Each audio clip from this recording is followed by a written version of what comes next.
Students, welcome to Java programming course, and here Java lab exercise 10.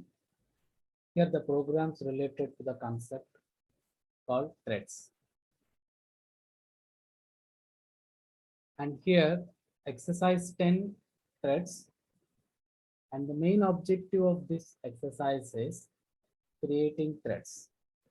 And here we generally a thread is a thread of execution in a program or a unit of code that can be dispatchable for execution.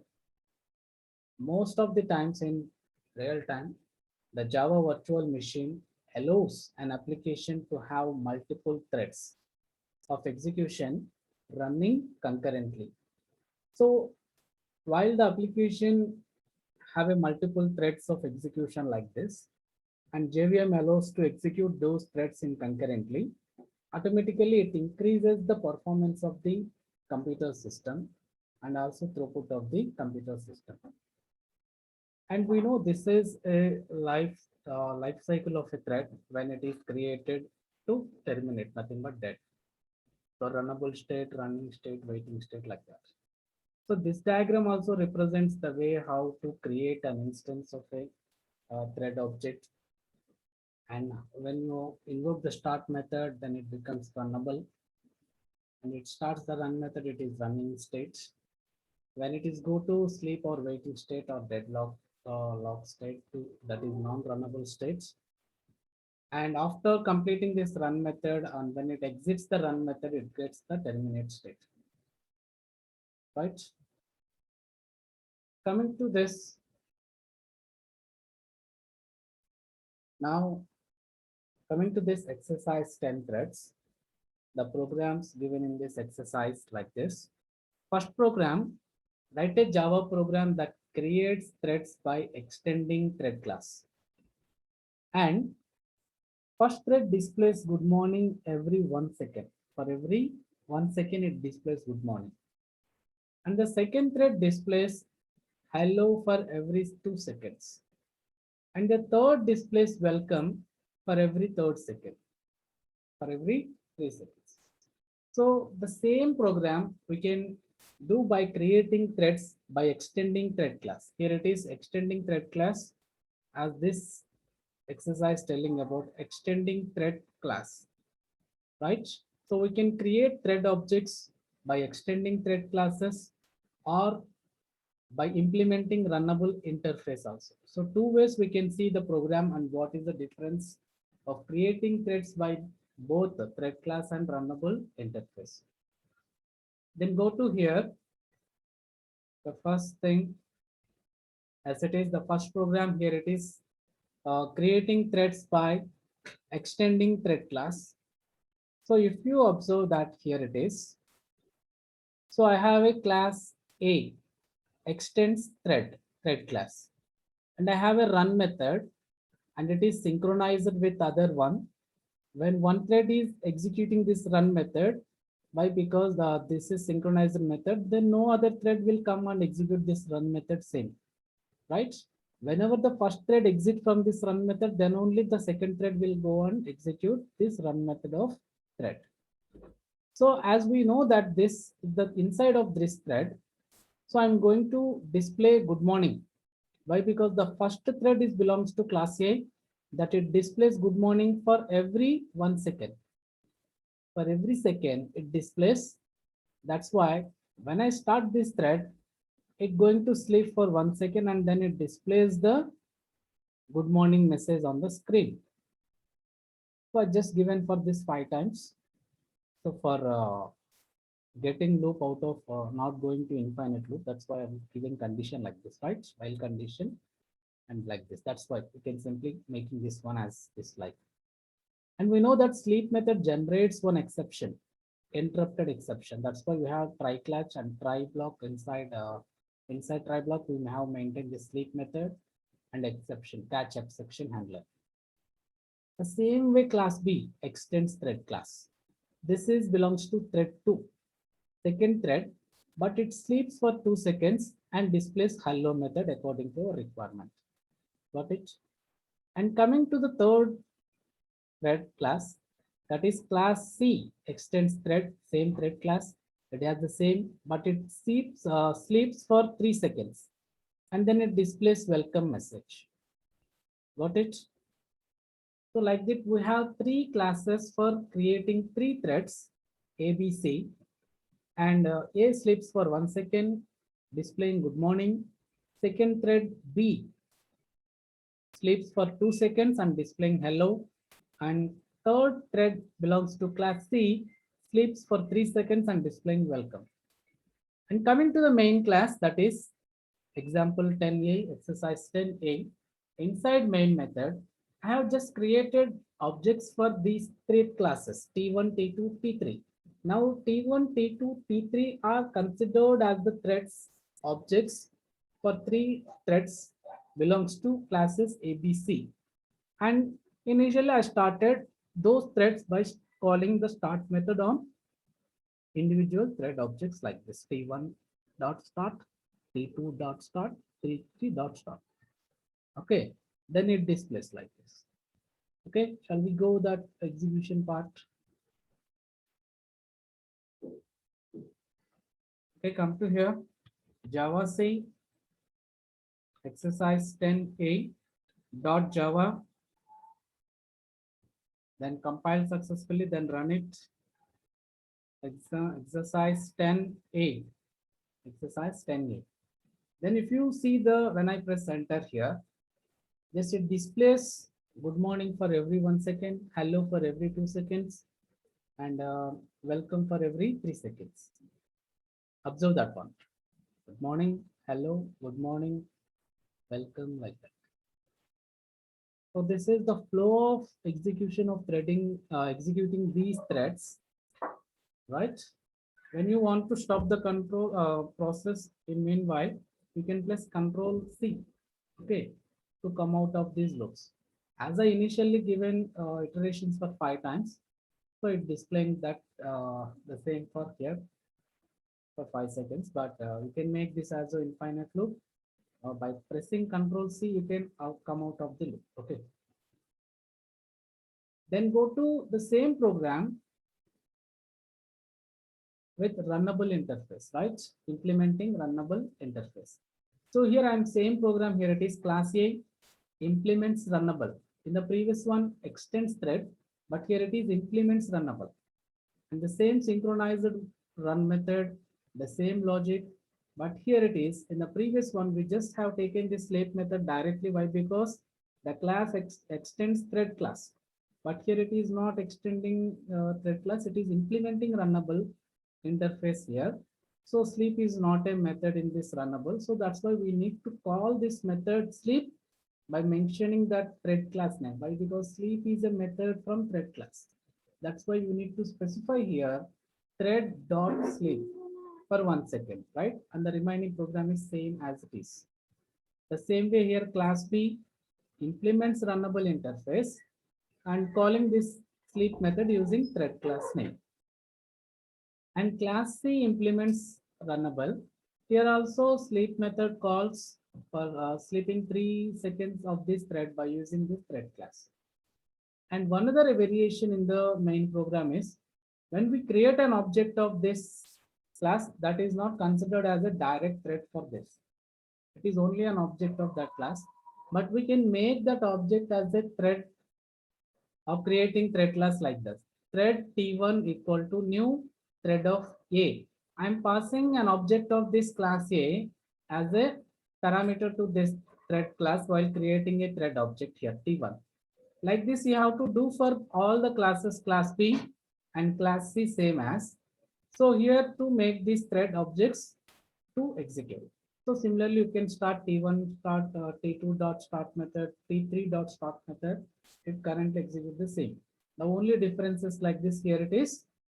You need to mention the thread class name while invoking the sleep method, and the same coming to the declaration of thread object and making that the process is like this. Okay, then go to command prompt for executing this one. Now remember that I have given that file name as exercise 10A1 as it is.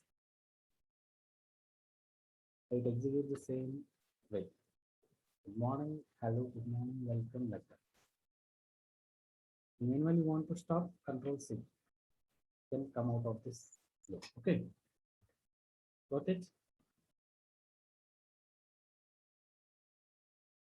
Then coming to the second program of this exercise 10 related to the thread concepts, write a program illustrating is alive and join method. So is alive is also a method and join is also a method. And we studied these topics in theory part well. Is live is a method which gives the current situation of the thread. Is it still running or not? And it is a Boolean method. It gives the information either it may be belongs to true or false. Okay. And join is a method which can wait for the thread execution on which thread this method is called, right? It waits for the thread execution and which thread this method is called. Based on that, it waits for till the end of the thread execution, right? Go to the command execution program purposes. Yes, here it is. So here I have a program here, exercise 10B class, extending thread class, and run method indicating that run method started and sleeps for 0.5 seconds and later than it ran head later. And coming to the main method here, main method, I have created two thread objects, T1, T2, and T1 started, not T2 started. And later I'm trying to get the status of these threads by invoking that isAlive method on the thread objects. T1 dot isAlive, T2 dot isAlive, right? What is the output here getting? T1 is started now, that is in running state, then it gives alive is true, but T2 still not started, that's why it is false, right? After that, T2 dot started, second thread started, and again I'm getting that this one is getting. So if you observe here, and what the output we will get, and go and check and ignore this part, later I will tell you about this join, and come to execution part of this one, command prompt.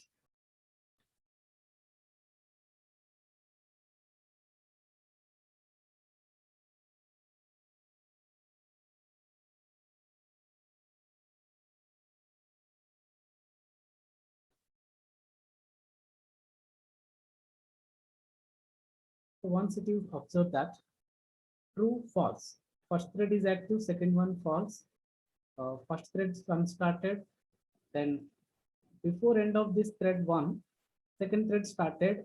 That's why here thread status given for both the threads true, true, and second thread run started, and second thread run ended, and first thread run ended, run method ended. So this is not in a proper order and the matching, overlapping the creation and execution parts of these threads. When we use this join method, here it is important that this true, false, true, true. This is the isAlive method Boolean information got this way. And one small variation to that, here it is, as it is go to that. When I use join method, it wait for T1 to finish. Then only it will come to this start, right? Second start. So if you invoke this join method, and join method is a exception rise method.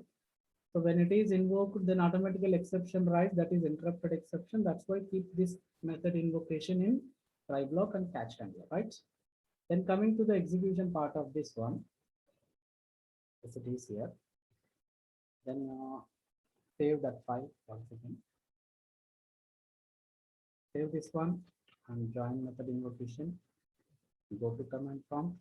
Again, compile this one and run this one. So if you observe that here is true, false, and first thread run method started, second first run method ended, and false true. Here it is, first thread is going to completed, that false, second thread is active, that is true, second method run method started, second thread run method ended. So if you observe this, the difference between these three outputs, so that is the variation. Okay. Then go to the third one. Here it is. Write a program illustrating demon threads. Okay. You can make demon threads as we. Okay. You can create demon threads by using demon methods, and I will show you the process here. Go to the program logic.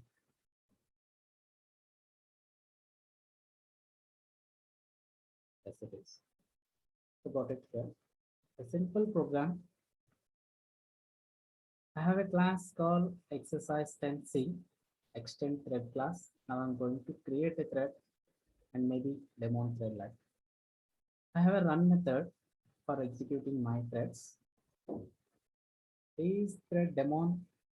So here in this method, I'm making the first method, whatever it is creating, right? So it checks this run method. When the thread execution started, I'm checking that thread is demonstrated or not. So there is a method called isDemon in thread class.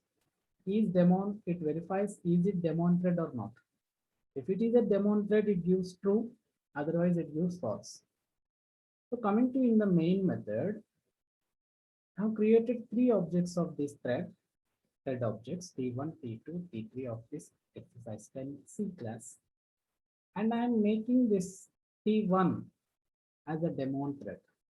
So how to make the thread object and thread created as a demon thread?